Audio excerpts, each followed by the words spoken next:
Anong masarap kaya nito, mga guys? Ang luto. Kumakain ba kayo nito? Yan, bagong pitas.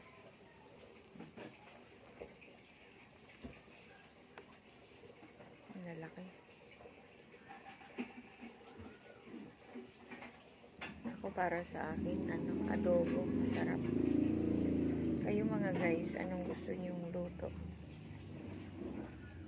sa mushroom? Ayan, comment down kung ano ang masarap dito. Ayan. Sarap.